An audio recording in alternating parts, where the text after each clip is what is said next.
Movie के start में हमें एक फार्म हाउस को दिखाया जाता है जहाँ पर रात का वक्त था और एक चमकती हुई रोशनी उस फार्म हाउस में दिखाई देती है।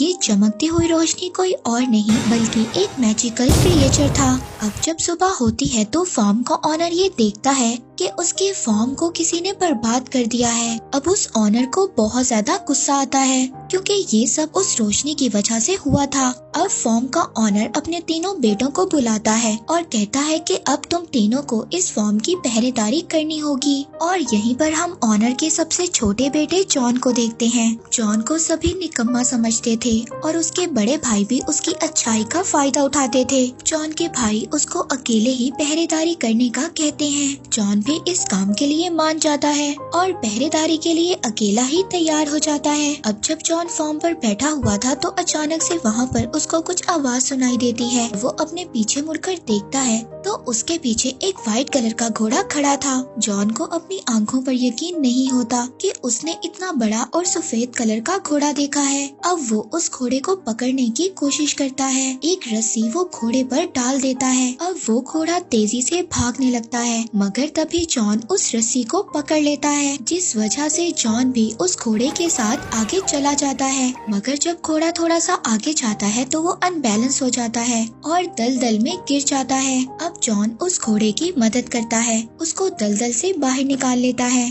तभी जॉन देखता है कि उस घोड़े की आंखों में आंसू थे और ये देखकर जॉन उस घोड़े के लिए बहुत ही ज्यादा बुरा फील करता है। जॉन उस घोड़े से ये प्रॉमिस लेता है कि आइंदा वो घोड़ा उनके फार्म पर नहीं आएगा। जिसके बाद वो घोड़ा जॉन को शुक्रिया कहता है और वहाँ से चला जाता है। उसके बाद जॉन भी अपने घर आ जाता है। अब जॉन को दोबारा अपने फार्म से कुछ आवाजें आती हैं। जब जॉन वहाँ पर चेक करने जाता है तो वहाँ पर जाकर वो हैरान हो जाता है। वहाँ पर 2 घोड़े बंधे हुए थे। अब इससे पहले जॉन वहाँ पर कुछ समझ पाता, उसको एक आवाज बताती है कि ये तुम्हारे लिए एक गिफ्ट है। जॉन जब पीछे मुड़कर देखता है तो उसको एक छोटा घोड़ा नजर आता है जो कि उसको बताता है कि मेरा नाम फॉल है। असल में फॉल उस घोड़े का बेटा था जिसको जॉन ने रात को बचाया था। फॉल जॉन को बताता है कि मेरी मदर तुमसे बहुत ज्यादा खुश है, इसीलिए उन्होंने तुम्हारे लिए ये गिफ्ट भेजा है। जॉन ये सुनकर काफी ज्यादा खुश हो जाता है। तभी जॉन को अपने फादर की आवाज आती है।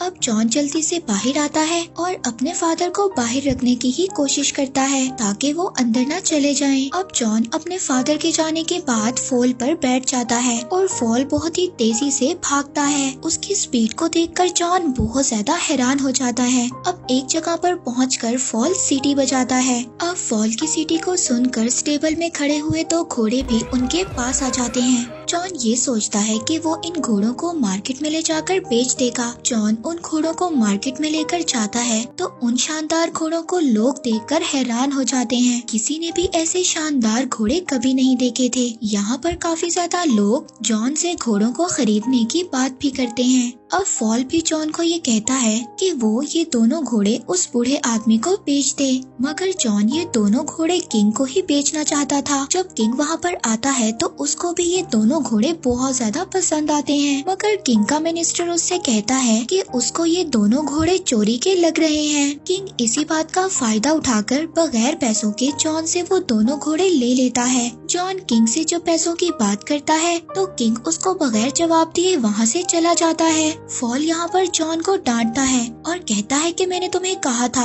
ये दोनों घोड़े उस बूढ़े आदमी को बेच दो। खैर फॉल जब जॉन को उदास देखता है तो वो दोबारा से सीटी बजाता है और वो दोनों घोड़े जॉन के पास आ जाते हैं, लेकिन उन दोनों घोड़ों की वजह से किंग की बग्गी पलट जाती है और वो आटे की बोरियों में गिर जाते हैं।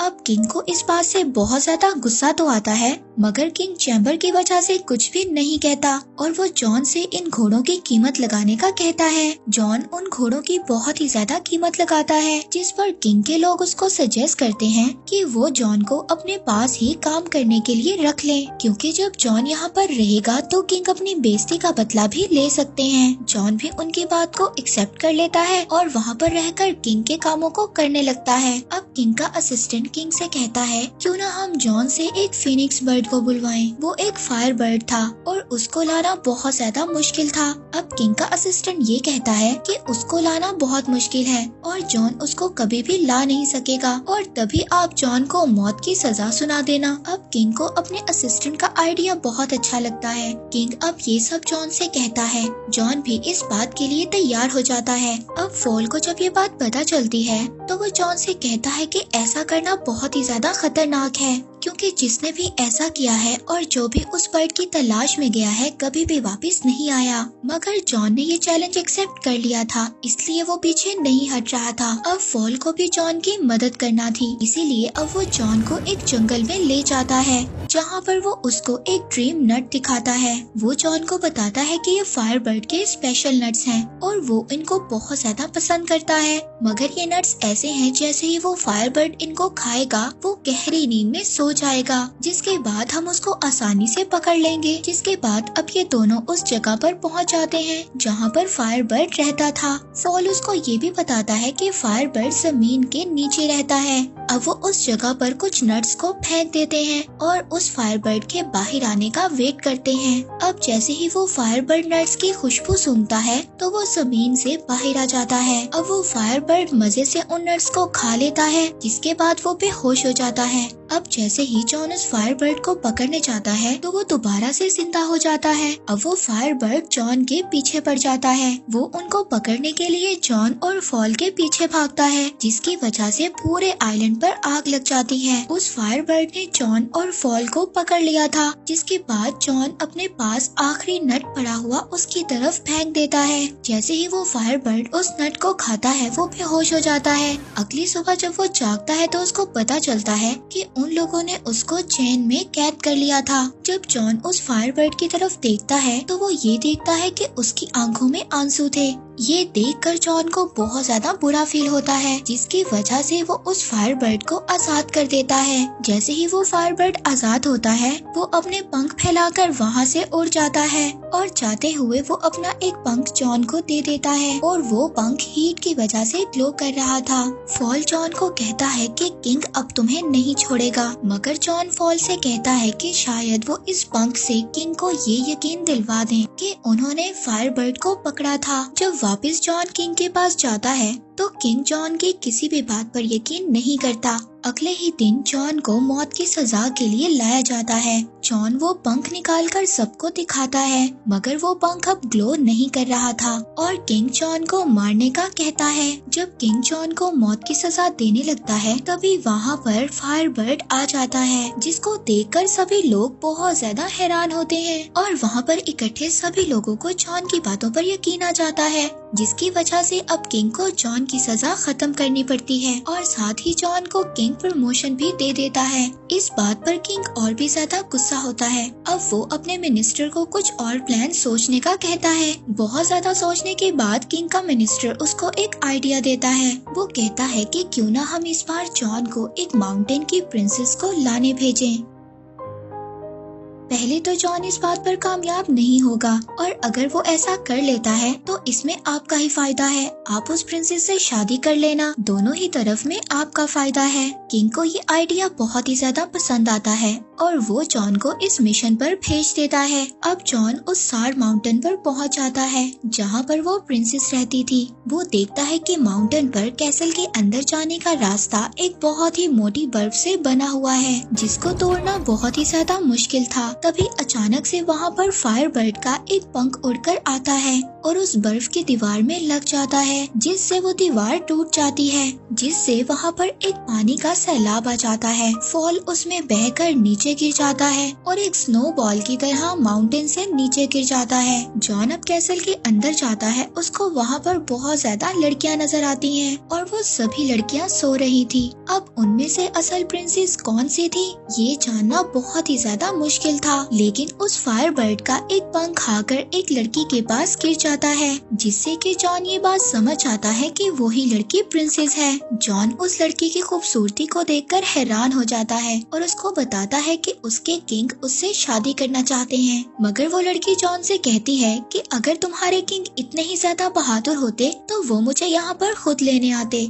और वो ये कहकर वो प्रिंसेस पहाड़ से नीचे कूद जाती है। जॉन भी अपनी जान की परवाह नहीं करता और उस प्रिंसेस के पीछे कूद जाता है। अब फॉल उन दोनों को वहाँ पर बचा लेता है और दोनों को अपने ऊपर बिठाकर आराम से नीचे ले आता है। फॉल जॉन को देखकर ये समझ गया था कि जॉन प्रिंसेस को पसंद करने लगा है। फॉल उसको समझाता है कि अगर ये बात किंग को पता चल गई तो तुम्हारे लिए मुसीबत और भी ज्यादा बढ़ जाएगी। यहाँ पर प्रिंसेस भी सब बातें छुपकर सुन लेती है। प्रिंसेस को भी ये लगता था कि वो शायद जॉन को पसंद करने लग गई है। इसके बाद वो लोग किंग के पास वापस जाते हैं। वहाँ पर सभी लोग इतनी खूबसूरत प्रिंसेस को देखकर हैरान हो जाते हैं। अब किंग जब जॉन को जिंदा देखता है तो उसको गुस्सा तो आता है, मगर किंग के आदमी उसको समझाते हैं कि इसमें उसका ही फायदा है। अब वो लोग जॉन को प्रमोट भी कर देते हैं, मगर जॉन इन सबसे ज्यादा खुश नहीं था। उसको प्रिंसेस की फिक्र थी। अब वो छुपकर प्रिंसेस के पास जाता है। इससे पहले कि वो प्रिंसेस को कुछ बताए,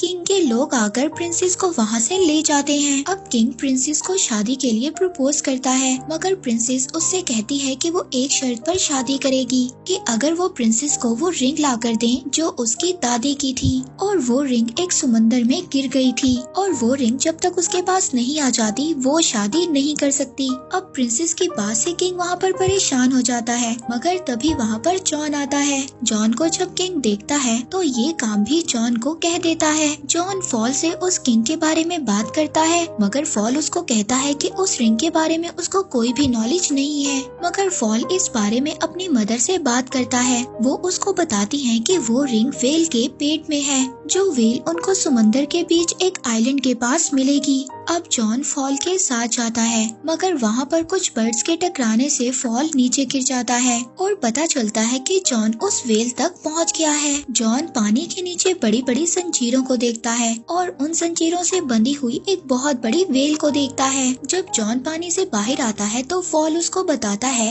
ये पूरा आइलैंड ही असल में वो वेल है जिसके बारे में फॉल की मदर ने उसको बताया था। जॉन वेल से पूछता है कि ऐसा उसके साथ किसने किया। वेल जॉन को बताती है कि उसने गलती से कुछ शिप्स को निगल लिया था, इसीलिए वहाँ पर बाकी सेलर्स ने उस वेल को यहाँ पर कैद कर दिया। मगर अब ये वेल अपनी गलती को सुधारना चाहती है। जॉन को उस वेल के लिए बहुत ज्यादा बुरा लगता है। अब जॉन को एक आइडिया आता है। वो ये सोचता है कि अगर वो इस वेल को छींक दिलवा दे तो वो इसके अंदर से शिप्स को निकाल सकता है। और अपने प्लान के अकॉर्डिंग वो उस वेल की नाक में चले जाते हैं और उसकी नाक को टिकल करने लगते हैं।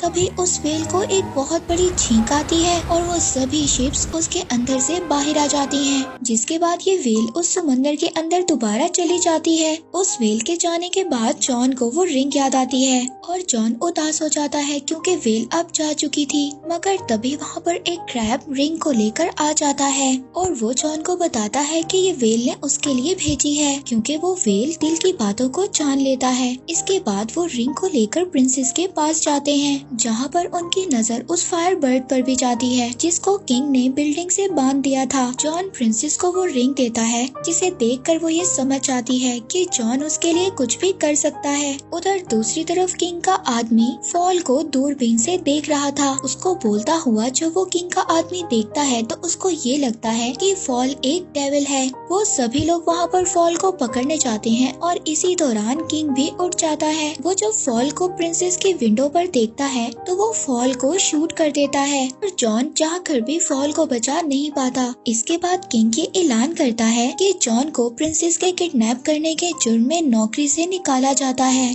और कुछ ही दिनों में उसको मौत की सजा मिलेगी। तभी प्रिंसेस फॉल से मिलती है और उसको बताती है कि उसके एक आइडिया की वजह से जॉन और भी ज्यादा मुसीबत में फंस गया है। वो फॉल को बताती है कि उसने किंग को शादी से बचने के लिए 3 अलग अलग पॉट्स में नहाने के लिए कहा था, जहाँ पर पहले पॉट में उबलता हुआ पानी और दूसरे पॉट में बर्फ का पानी और तीसरे में उबलता हुआ दूध होगा। उसने किंग को बताया कि ऐसा करने से वो दोबारा से जवान हो जाएंगे, मगर किंग को ये सब ठीक नहीं लग रहा था, जिस पर किंग का आदमी उसको कहता है कि पहले वो इन सब चीजों को जॉन पर आजमा कर देखे। अब प्रिंसेस फॉल को इस बात से बचने का तरीका बताती है। अगर वो पहले पॉट में उसके दादी की रिंग और दूसरे पॉट में उस फायर बर्ड का पंख और तीसरे में लाइफ और डेथ फ्लावर्स डाल दें तो जॉन की लाइफ बच सकती है। फॉल प्रिंसेस से उन फ्लावर्स के बारे में पूछता है, जिस पर प्रिंसेस फॉल को कहती है कि वो फ्लावर्स उसको दुनिया के आखिरी कोने में मिलेंगे। फॉल कहता है कि इन सब में तो बहुत ज्यादा वक्त लग जाएगा, लेकिन प्रिंसेस उसको कहती है कि तुम्हारी स्पीड से ये काम जल्दी हो जाएगा। अब फॉल इंजर्ड होने के बावजूद उन फ्लावर्स को लेने जाता है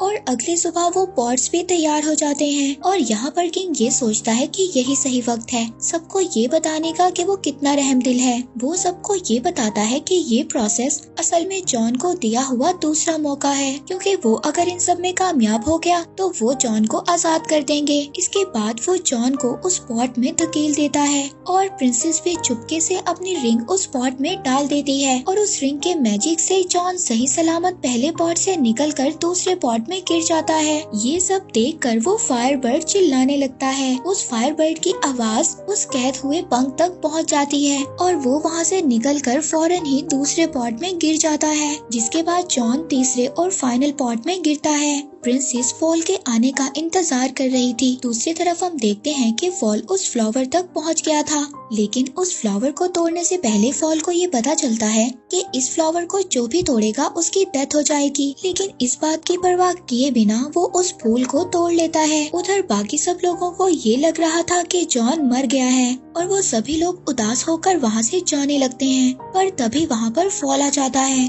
जो कि उस फ्लावर को उस पॉट में गिरा देता है और देखते ही देखते जॉन उस पॉट से एक प्रिंस की तरह बाहर आता है। अब ये देखकर किंग भी पहले पॉट में जंप लगाता है, मगर दोबारा से जवान होने की बजाय वो एक बबल में कैद होकर वहाँ से चला जाता है। सभी लोग इस बात को देखकर बहुत ज्यादा खुश होते हैं और वो अपना नया किंग जॉन को बना लेते हैं। जॉन और प्रिंसेस फॉल को ढूंढने जाते हैं। फॉल को ये लग रहा था कि अब वो मरने वाला है, मगर प्रिंसेस फॉल को बताती है कि वो फ्लावर सिर्फ उसका टेस्ट ले रहा था। मूवी के लास्ट सीन में हम जॉन और प्रिंसेस की शादी को देखते हैं और इसी के साथ ये मूवी यहीं पर एंड हो जाती है।